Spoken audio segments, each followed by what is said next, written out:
My name is Adam, and this is the story of how the woman I loved showed me her true face, and it wasn't the one I thought I knew.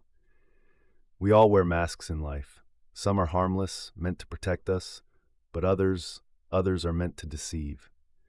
This is the story of the night I discovered the truth behind hers. Emma and I had been together for 3 years. She was everything I wanted, funny, supportive, and incredibly thoughtful. She had this way of making every moment feel special, like we were the only two people in the world. She worked as a freelance event planner, which meant her schedule was unpredictable. Late nights, weekend events, and sudden cancellations were all part of the job. I never questioned it because I trusted her. But looking back, I see how perfectly that job worked for her. It gave her the freedom to live another life, one I didn't know existed.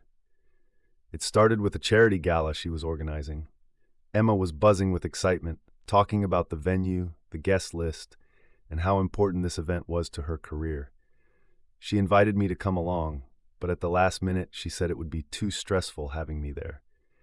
"Next time," she promised, kissing me on the cheek. That night, I stayed home thinking nothing of it. But the next morning, I found her planner on the kitchen counter.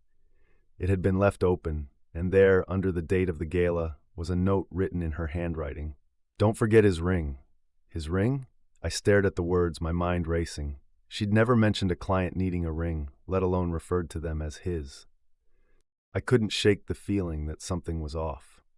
So when she left for another client meeting, I decided to follow her. I know it was wrong, but the doubt had planted itself in my mind, and I couldn't ignore it anymore. She didn't go to a venue or a client's office. Instead, she parked outside a small cafe, where a man was waiting for her. They hugged, longer than a professional hug should be, and then sat at a table by the window. I stayed in my car, watching as they laughed, held hands, and leaned into each other like they shared some private world I wasn't part of. When she got home that evening, I confronted her. I asked her who he was, but she laughed it off, saying he was just a client. "Adam, you're being ridiculous," she said, brushing past me. But I couldn't let it go. That night, while she was in the shower, I opened her work bag. Inside, I found a small velvet box. My hands trembled as I opened it to reveal a man's ring.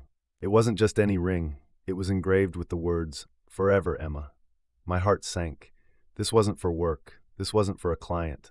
This was for him. I waited for her to come out of the bathroom. When she did, I held up the ring. "Care to explain this?" I asked, my voice shaking. Her face went pale. She stuttered, trying to come up with a lie, but the truth was written all over her face. "I didn't mean for you to find out like this," she said, her voice barely above a whisper. "It's complicated." Complicated? That's how she described living a double life? Being engaged to another man while sharing a life with me? That was the last night we spent together. I packed my things and left without looking back. Betrayal doesn't just break your heart, it breaks the way you see the world. It makes you question every moment, every word, every promise. Emma wore her mask well, but eventually, all masks slip, and when they do, the truth beneath them can be devastating. This was my story, and now I know, sometimes love is just another mask.